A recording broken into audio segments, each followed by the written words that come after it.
Hello, and welcome to Recent Activity, your new favorite entertainment review podcast that attempts to cover every film, every show, all at once. I am your co-host, Andrew Morgan. With me, as always, his home planet just exploded in bed. It's Shane Beauregard. How are you, sir? I'm doing good, buddy. Did that work well enough? It worked well, though. I don't know why. It's one of those things that it popped in my head. I'm like, I don't know if it actually makes sense word for word, but it works somehow. And that's all I need. If it makes me laugh and it makes you laugh, then that's all that matters. Sorry, everybody out there, if that was weird. Or maybe I'm not sorry at all. But what I am sorry about, Shane, is that we're going to talk about Supergirl today, because out here on these streets, while it may not be a complete slam on this movie, the box office results aren't good. There's a lot of negativity in the water, and we will get to it. The worst part, Shane, is I don't know if this has happened in a while. I feel like I kind of was, I don't want to say pushing this movie on you. It felt like you had no faith in this movie. And when we talked about like the trailer and things like that, it was kind of like, hey, man, you know, it's got a little Guardians energy, or, hey, you know, I like Milia, you know, in other stuff, Milia Cock. I like her in, you know, Sirens, or I liked her in the little bit she was in Superman, or I liked her in House of the Dragon. I was selling myself and vis-a-vis you because we were talking about it on the podcast. And now I feel a little dumb. I'm like coming to you like hat in hand, like, please don't punish me for what we're about to do. Is that fair? Boy, that's fair. Do you think it's happened recently? Like in the reverse, like you were like, man, just give this a shot. It's gonna be a pants off movie. And then I go, well, no, you know, I can't recall anything off the top of my head, Andrew. I can't either. If I think if it's pants off, you usually agree with me. You're like, yeah, that's pretty pants off. I know. Yeah. I mean, there's always like the Shane specials where I'm like not exactly there. Like you're a little more like, hey, Jason Statham is saving another child. Oh, great. You know, like like I couldn't maybe wrap my mind around the beekeeper or something. Right. And you're like, well, come on, man. You know, whatever. But nah. And usually with even a Statham thing, like I'll give it a shot because I know it's you know what you're going to get. Right. Crazy action and whatever. So you're right. It probably hasn't happened, at least in a long while. In a long while. Yeah. Let alone at all. But we're going to talk Supergirl, sir. And this is an interesting thing because I'm staring at the... So there's some rough scores here, Shane. Not only did the movie not win #1 at the box office on its opening weekend for a superhero movie, which is not something that happens. Like even stuff that like comes in a little bit underwhelming, whether it's box office or critical response, it tends to still kind of win its weekend and then just slowly die off from there. This didn't even get that because Toy Story 5 is still a juggernaut. And even still, like, did you know that Obsession just passed Sinners? I did. Blows my mind, man. Bananas. Yep. That is absurd. And no offense, I enjoyed Obsession. You can go back and look at our review, all that stuff. Sinners is like a by far better movie. Oh, so the absolutely. fact that like Obsession passes, I don't want to make it a competition, but when you hear stuff like that, you go, "This has gone a little far, hasn't it?" Yeah, it's gone too far. Yeah. But with that said, this movie made $38 million domestic, 30 international for a $68 million week, and I went like, that seems low. Like, how low are we talking? How low we're talking, Shane, is. It is dangerously close to what Masters of the Universe made. Ugh. Like it's a little bit more than what Masters of the Universe made. So for all of the like concern trolling about that movie, it kind of has to lump into the same thing. And there are already articles out where like Variety and other people are saying, depending on the number you're looking at, that this movie is already set to at least lose $80 to $120 million before it leaves the movie theaters for Warner Brothers. And we'll also talk about the fact that it's not really Warner Brothers, it's Paramount. Yeah. So we're dealing with that now too, and all the concern trolling about what DC and James Gunn and all those things are doing. So we'll talk about that too. But again, not a good start. for the Craig Gillespie intro to the DC universe here, the director of I, Tonya, Cruella, Lars and the Real Girl, etc., etc. 6.1 IMDb score, Shane, which is the optimistic version here, with a 3.1 letterbox, kind of around the same. But the Metascore, the critics, 49. Yikes. That is not good. That is meh or meh minus, depending on who you talk to. So not a good start. And for my credit, when I did kind of try to sell you, do you remember what the one thing I said would be the red flag of like, I could see this being bad because of X? No, you have to refresh my memory on that. First produced feature screenplay. So this is Ana Noguera, I believe is how that's pronounced. Her first screenplay. She's rumored to have maybe other stuff in development or whatever, but she was an actress, maybe still is, and this is her first produced feature screenplay. And I was like, that's bold for like a big project like this to come from someone who's only written a short that's been produced for something so huge. And not even there was no other credited writers. There's no, there might be ghostwriters or something, but nobody else like came in to be like, hey, we'll help you fix this and whatever. Nope, nothing. This stars, as we mentioned, Millie Alcock as Supergirl / Kara Zor-El.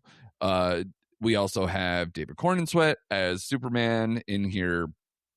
Did you think more or less than what you thought you were going to see from him? A little bit less, actually. Interesting, because some people are saying there's too much, so we could talk about that too. We also have Eve Ridley as Ruthie, the cub to the lone wolf, as it were. Matthias Schoenerhardt as Krem, the main villain here. Jason Momoa as Lobo. David Krumholtz as Zor-El, and some other smatterings of people on the way of more characters that I just didn't care for. The plot here is Kara Zor-El, a.k.a. Supergirl, joins forces with an unlikely companion on an interstellar journey of vengeance and justice when an unexpected adversary strikes too close to home. Whew, man. Not only, obviously, did I call certain red flags, and I mentioned the whole Guardians of the Galaxy thing, which now I feel like I got played completely. But there was not a time when I was watching this movie over the weekend in a packed theater, mind you. So that's why I thought the numbers were at least going to be a little bit better. But I'm sitting there and I'm watching this, and I was almost immediately bored by this movie. And there are some other things in here where I'm like, this feels like old DC nonsense and not modern James Gunn DC nonsense. So I'm curious to know what you thought about this movie, especially a movie that you weren't really anticipating much at all. Yeah, okay, here we go. You'll be a little surprised because I'm not going to come off as harsh as some of the critics on this. Was it great? No. Was it good? Questionable. I was into the first act. We see her celebrating her 22nd birthday. She's like, she ended Superman. She's off planet, getting drunk and living life and just going whatever. Is she living life? In her life at the moment. Drunk thing, I agree. Right. Yeah. So I was into like the first half of this film. Just introducing her as a character, and the whole Seth Rogen cameo was funny. That part made me laugh when she's taking the bus or whatever. Yes. Where I had a problem with this movie was the second half, and like you said, it almost put me to sleep. Like I lost interest immediately. Like her whole backstory with Krypton and her parents, I just felt was too bloated. Didn't need all that exposition in there. Get that out of there. Oh, did I need to know your parents thought you were a nice person or should be a nice person or a good person? And then the third act had its moments, and it kind of was better than the second act. It just got too dark, too muddly with the action. It was uneven at best. It's like they wanted to like make her all punk, and they didn't quite get there yet. I liked the music at the beginning, and I did like the song at the end. I just thought it was misplaced. Like I thought the whole last scene with Are you referring to the slowed down, folksy Yes. version of Jimmy Eat Jimmy World's World, The Middle? yes. Especially as a person who days earlier saw them live Saw- in concert, I wanted to throw something. I was like, liked ew. that song. I liked that version of the song. I just thought it was misplaced and it was too on the nose of Ruthie being in the middle and all that kind of stuff. It's Yeah, fine. context is everything, I guess. But yeah, Right. it just was like, I at think- that point in the movie. I think as a whole, this movie would have worked a little better. I came up with 2 takeaways here. It lacked humor, Yes. severely lacked humor. Or at least good humor, because they Yes. tried to do A the little crypto bit. thing, but Yeah. or just even the drunkenness and whatever. Like you can make arguments with a different Right. person, different stuff, or whatever. You could have done better. But And there are yeah. a couple lines that made me chuckle, but like it needed more levity in this film, I thought. Yeah. And Do you think part of it is that they sidelined crypto, and crypto was such like a levity point of Superman? it could be, or have her bounce some of that off of, you know what I mean? Like, Yeah. she just needed someone to bounce anything Because off Ruthie of. isn't it. She's No. this stoic, revenge-seeking Ruthie isn't little it, kid. and Lobo was Yeah. not in it enough, you know, like, No. which is fine. Like his scenes were okay. Like I didn't mind the amount that Lobo was in the film. I period. felt like he popped because it was so bored and then went immediately back to basic. Yes. So he was fine. So it lacked humor for me because, like you said, like I was expecting a little more Guardians tone, right? Yes, And right. that my whole mindset was like, okay, we're getting these weird aliens and blah blah blah. Like we're gonna get some Guardians, and it never Yeah. materialized, and that's okay. Yeah. And I think this movie also suffered for what a lot of Marvel movies suffer, and comic book movies suffer from. It's the villain was so boring and nondescript. Yep. I could have cared less about him. He had no personality. So the villain and the lack of humor to me is what killed. In the second act is what kind of killed this movie for me. Agreed. Because again, were you? At least I walked out of the theater. I'm like, for a movie that's supposed to be like kid friendly, and this comes from a guy who took their kids to go see the Fury, so I know, Yeah. like, kind of like Yeah. calling the There were a black lot of kid, kids in my screening. Yeah. right? But the plot of the movie, right? They're basically trying to have sex with underage girls. At least I took them as underage girls, because Which they that weren't grown adults. also bothered me. Not Yeah. like that it's the plot, but that we've now done this plot so many times in other action movies, let alone superhero movies, Right. that this seemed out of place and also Not just weird for- lazy. yeah. And especially for like this kind of movie, like a superhero, like I don't mind superhero movies being like dark and there's an edge to them, but like when you're trying to pump up Sure. a Superman or Supergirl movie and your plot is like sex trade and I'm sorry, someone's like, oh, maybe they weren't underage. To me, they're like all under 15. I don't know. Oh yeah. Maybe I'm Yeah. crazy. They're children. Yeah. Yeah. And I'm like, if they would have aged them like the Mad Max women that were on the run, I would have had less of a problem with it. Because at least But they're again, grown tone women. is everything. Like if I thought I was going to see Mad Max, maybe I'd think differently. But Right. like you said, what we thought we were walking into, that's not what I thought this was going to be. The tone was a little different with that. When you really think about the main plot here, outside of Ruthie trying to get her revenge, was the whole sex trafficking thing and them just trying to populate a male race with underage girls. I found that just weird, and normally that wouldn't hit me, but it just hit me leaving the theater. I'm like, that just didn't feel right. I felt yucky after watching that or hearing, just thinking about it. Yeah. So I just thought it was uneven. Again, I'm not killing it like a lot of critics. I've seen worse comic book movies. We both have. And Yeah. I came around to Millie Alcock playing Supergirl. I did. I did not like the casting when they first said it, but I actually like her attitude. I like how she carries the character, but she wasn't given the best fucking script to work with either. So I'm not like laying this on her feet. So, and also I thought she was just too low key as a superhero lead. Like, and maybe it's partially because of either what the script gave her, but also just knowing I've seen her in other things where she has more humor or more range. And I think this had neither. Right. So I think it's a combination to give respect to her. Right. But I think the way they played it, the way the tone was, the drunkenness, the kind of subdued nature of it. And she never really kind of came out of that either, even when she was supposed to or gaining her powers or whatever. There wasn't some big lift from any of those things. So it kind of just was so flat, boring, lazy, repetitive. And like you said, the villains made no impact. You get the bleak and black post-apocalyptic design that feels like just shitty Dune is every movie now that is set in space, and it had no charm, no look. And this is an award-winning cinematographer too, but like there's so much talent in here that I was like, how the hell did we get here? And that was probably my biggest thing about this is like, how did this get to be so basic, so boring, and so generic for something that has so much talent and so many people who have proven track records of doing the exact opposite? Yeah, this felt like you said, early DC movies or Marvel movies before the MCU came along. It felt like a late 90s, early 2000 Fantastic Four-ish, whatever, Green Lantern movie. It's kind of like that. But again, I even what was that one with The Rock that came out like a few years ago?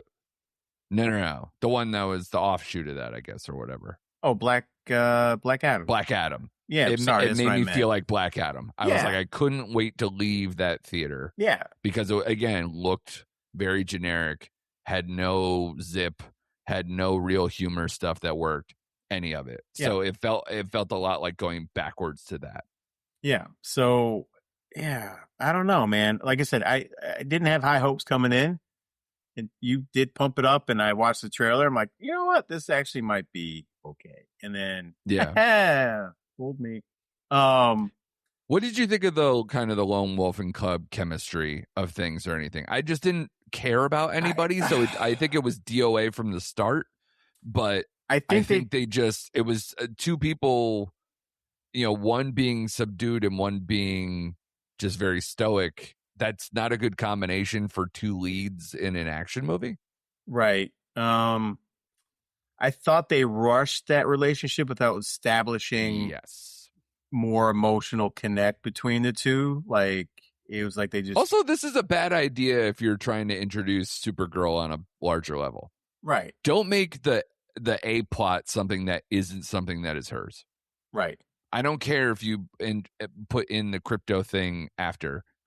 You set up the other story first before you even really cared about Supergirl. Exactly.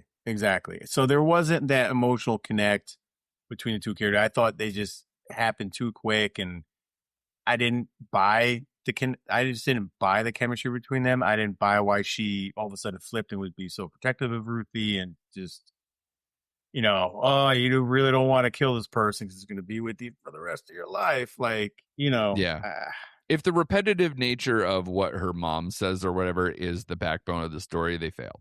Right. Because that's so generic and so lifeless. Oh, you don't have to be nice, but you have to be a good person. It's like, okay, basic Hallmark bullshit thing. Cool. That is lazy writing. That does not pop. And then you repeat it, which makes it worse. So we've seen movies that use that formula better, but this again, there's more backstory. There's more like, why should I care about Ruthie other than give her some more grit, some more depth, like make me care about her really. Like, I know you want to avenge your family, but like, give me more to that, and especially with her latching on to Supergirl as quick as she did. Okay, and so I don't know, man. And then like Supergirl's decision at the end to deal with Krem rather than letting Ruthie do it. I didn't mind that because to me, it like differentiates her between Superman. Like, Superman would have never done that at the end of that film. Yeah. So I do think that at least showed the distinct differences between the two. The two characters. So I don't know if you know anything about the original comic series this was based on at all. Okay. Spoiler alert. In the comics, Ruthie actually does kill Krem. Okay. So, and Crypto had nothing to do with the original comic run. That's not why. I could see that. Yeah. Yeah. That seemed like a carryover. They did actually stick somewhat close to the story that it was based on. They just varied in ways that I don't think I would have varied on. Including Lobo? Good Lord. God, it's been a while. I don't recall that. I can't answer that. Don't pin me on that. Okay. I don't remember Lobo because it's been a while before I Right. Yeah. And I know Momoa looks the part or whatever, but it just didn't seem like for all the buildup of like, wow, this is going to be fit so perfectly. Oh, it's going to capture him so perfectly. It's like, does it matter now? Like, it just kind of is like just one other piece that was just tossed in here that it feels like it's just for people who had a connection to it beforehand. Because I don't think they did enough here to make me go, yeah, Lobo, we should see him in another movie or anything. Right. It didn't do that, but I will say, as far as Momoa goes, I do think he fits Lobo more than he does Aquaman. That makes that's sense. absolute. Yeah. But can we do without the primal scream he always does in every single movie? Like the haha, like whatever he does, like it's in every single role he does. Like, okay, we get it, dude. We get it. Yeah. I do like him as Lobo. And to me, like I said, he was just in it enough. Do I want a solo movie? Probably not. But like, no. If you were to add him to something else, sure. Like, you know, do that. Do you think in retrospect that this was a bad idea? Supergirl, or just like in good faith?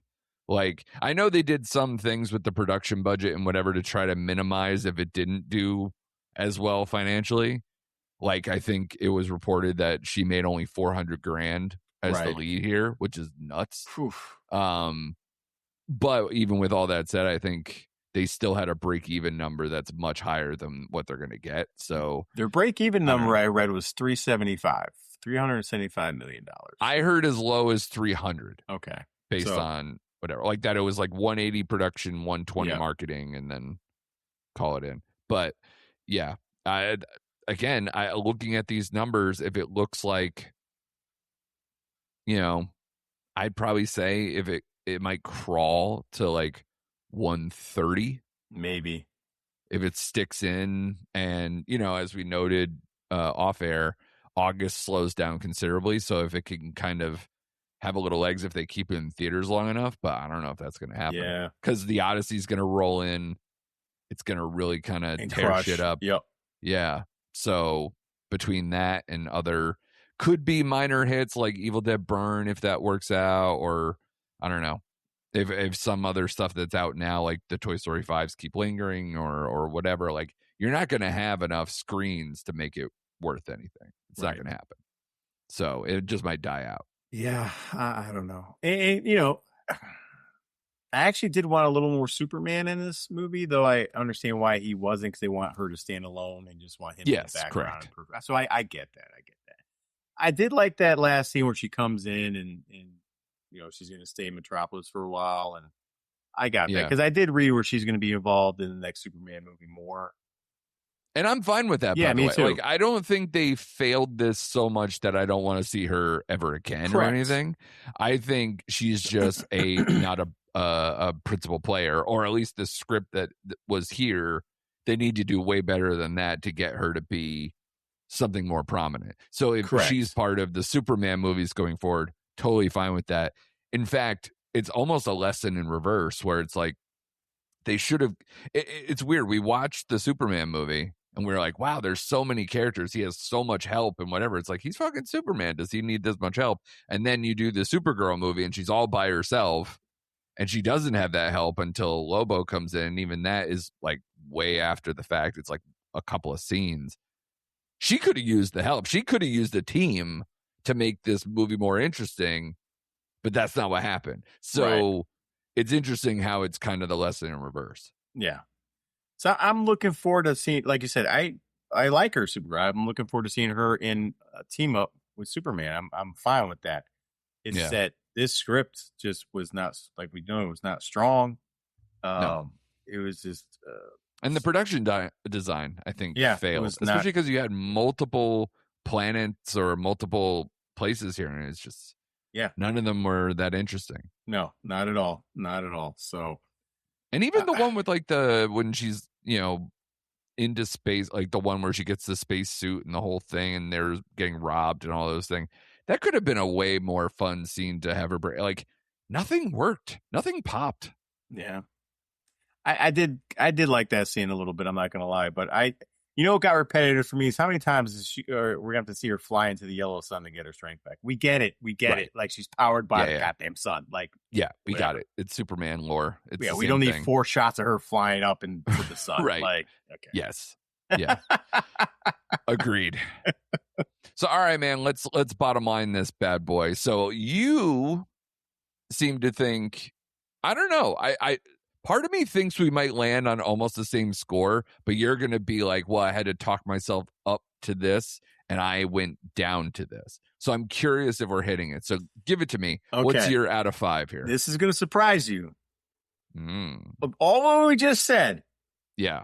And I'm using the Andrew method here. I am comparing this to other superhero films I've ranked in the past. Yeah. I gave it a weak 3. So here's my thinking on that too, because I've had a lot of these thoughts, though I didn't do the proper maybe comparison thing.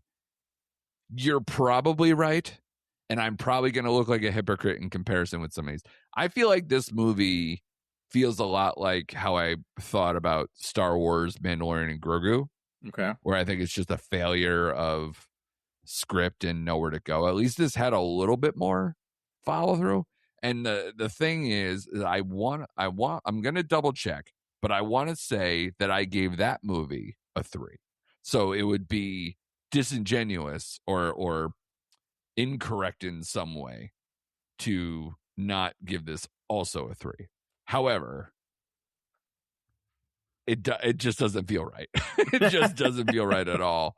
So I'm going to double check to make sure how much of a hypocrite I'm going to be. Still might be a hypocrite after all of it. Yeah, because I gave that a 3. And literally, both of these movies have a 3.1 on Letterboxd.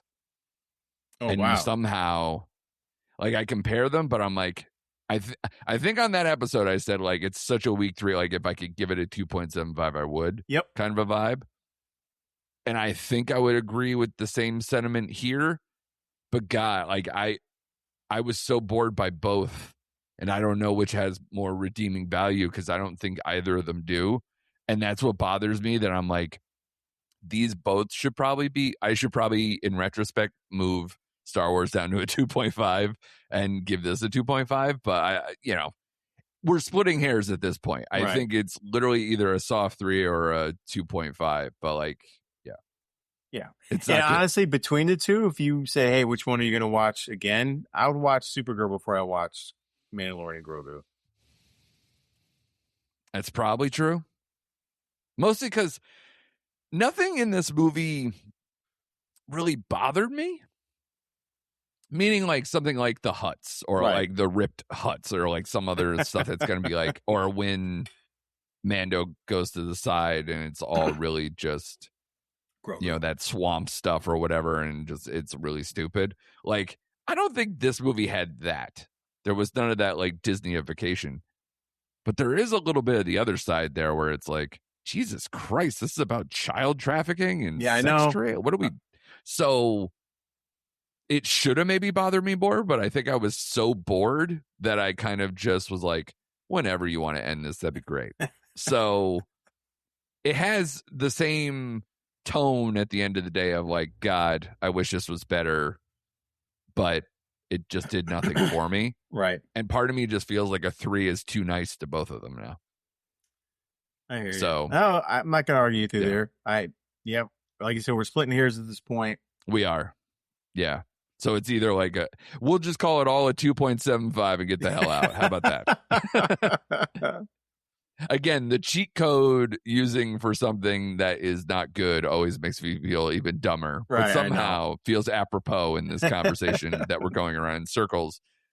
So what do you think? So like you're still like Superman universe, let's continue, let's keep going, like, but maybe not another Supergirl movie, but just keep adding characters and doing your thing with Superman. That's it, right? Yeah, I'm fine with that. Like, I went back and watched Superman again because I think we're both like not super high on it, but we both enjoyed it, right, to a certain extent.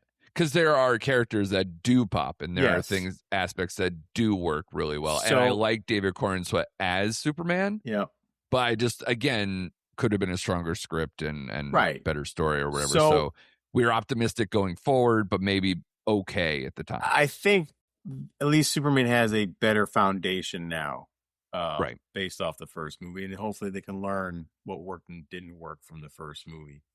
So Right. I would like to see that going forward, and I definitely would like to see Supergirl folded into that mix. Do I ever want another Supergirl solo movie? No. And do I think it'll No. ever happen? No, not a chance. Not now. Yeah. So I do want to see that character in the fold with Superman. I am excited to an extent about future Superman movie, the next one coming up. Yeah. Like I said, I'm still in. I wonder though, now because we're talking about the merger with, Warner Brothers going to Paramount, whether something like this makes other projects with this, potentially in jeopardy or might stall in development now. Especially because, again, I don't like bringing this up. I just want to put this out there. Female superhero movies have traditionally not done enough at the box office. And I don't know where the disconnect is, whether it's a script thing or not. But maybe Wonder Woman did the best of like The first all one. the more recent Yes. the first one, yeah. Yes. But outside of that, like the sequel to that had problems because of COVID. I don't want to completely go, but I don't know. It just seems like, and the Harley Quinn movie, even though that was pretty good to me, it didn't, had issues either with COVID or had issues with people caring. And then there's been just other ones that have come out recently, and I just don't know if there's enough audience for the budgets they put these in, or they have to be more reasonable. I don't know what it is, because I don't want the good ones to get concern trolled by box office to where they just never see the light of day again. Right. And then for them to, not make something that might be good simply because it has a female lead. But it does concern me that there's a lot of ones that fail over and over. I think there's, what are you thinking? Because it's weird, right? We're seeing Spider-Man Brand New Day have pre-sales that are out of this world. But overall, I feel like the superhero movies, when was the last one that like kind of exceeded box office expectations or had some kind of, oh, we know this made a truckload of money. Is it go back to Endgame? Like, have we not seen one since? Because Superman, even for what we were just saying, like, I think it made okay money. Right. I think didn't Thunderbolts exceed expectations, at least box office wide? I don't think so. I think it ended up where they projected because it to be. The budgets was still so much. That I think it maybe broke even. It maybe broke even after the theatrical or something. Yeah. But again, nothing to where it was like, oh, we made so much money on this that we could do this. Maybe Spider-Man Fantastic Four probably lost money. I don't know. I'd have to maybe look. Spider-Man No Way Home. Right, which is again that same time period as going back to Endgame. Yeah. So yeah, in the 2020s has superhero movies done exceptionally well? Because even like Brave New World, Deadpool, Wolverine. Oh, sure, good point. Yep, that's one. Yep. So basically, they narrowed it down, and DC. When was the last time? Don't know. I have to look at. You're probably looking in the Snyderverse, and Yeah. Or eventually, maybe there's a report of what maybe Superman actually. You did know more fully. than me on this, but like I was thinking, someone's asking me like, what else does DC have coming out this year? I'm like, they got the Lantern show and they got Clayface. And I think that's it, right? That's it. Which I don't expect. I'm excited for Clayface. I am, but I don't think it's going to do like crazy box office numbers. Yeah, it's weird, right? Because you want to say because it's in the horror realm that it'll do more because they'll combine genre stuff, but it also could be like nobody cares because we've also not had a Batman movie in several years and don't know when Batman 2 is officially going to come out. Right. So we're going to add to this universe. And then, even it's been, I don't know, year and a half, 2 years since the Penguin series. 2 years, yeah. So when you're doing world building, there has to be almost feel like a momentum, and there's no momentum. No. So unless they have a better, longer trailer, maybe that colors some things in, and there's some hype happening, I don't know. I don't know what that one box office wise. I don't think I can handicap it. No, I can't either. Like you said, they would have to lean more into the horror element, the body horror element, and make it gritty and just whatever. I think that can draw people in. But like, still, even that being said, I still think it'll do modest numbers, maybe. They would be ecstatic, I think, if Clayface did Thunderbolts money. Oh my God, yeah. Because I think the production budget for Clayface has to be a lot lower than even Supergirl was. Yeah, I'm sure. Because they know they're taking the risk. Yeah, which I'm glad they are. I'm like I said, I'm looking forward to that one. So I also heard with Supergirl that they didn't give back end money on a lot of the main players, which is probably basically why the cast seems kind of underwhelming, right? Too. And Momoa's already made his money, so maybe he was like fine with whatever they gave him, just to have another character in another movie. But I guess there was no back end; it was just all up front, and no first day dollars going to somebody else's pocket. It's all going back to the studio. Oh wow, okay. So I think they're a little better about it, but these numbers aren't going to do anything for anybody. No, I think DC's in a little bit of trouble. I think so too, especially now with the merger. Yeah, I think that's really the silent part about this, where if they're making decisions and cutting things because they spent so much money in the acquisition, I don't know. Yeah, things might get slashed. We'll have to see. Yeah, we'll have to see. But good job by you as always. We have 4th of July coming up this weekend. So you might be seeing a Minions movie. I might be seeing a Minions movie. It's probably not going to be discussed here. So we're looking at the schedule. We're trying to figure that out. But we have, like we mentioned, some other things coming up like Evil Dead Burn. We definitely want to do, because we have already done our top 5 TV shows of 2026 so far. We should be doing our top 5 movies of 2026 so far coming up soon. And if you're interested, I always try to plug my What's on Netflix job that I have as their film critic there. I just released my top 5 Netflix original movies of 2026 so far article. So go seek that out if you want to see what is actually working this year in the Netflix original universe there. Outside of that, man, it's the usual. Subscribe. Check us out on YouTube if you're listening to us, or vice versa. If you like us on YouTube, but sometimes you listen on the audio, be sure to check us out on Spotify, Apple, or wherever you get your podcasts. And of course, if you're here in America, happy 4th of July, man. Happy 4th of July to you, Shane. Although we are going through a massive, ugly heat wave where we are coming up. So it is going to be a brutal. And I've already had fireworks in recent weeks, So yeah, I could stay home in the AC. It's fine by me. Maybe finally check out The Bear, which I know you already did. So we need to talk about that as well. So a lot of things going on. But the main thing is like, subscribe, and be sure to come back next week for more recent activity.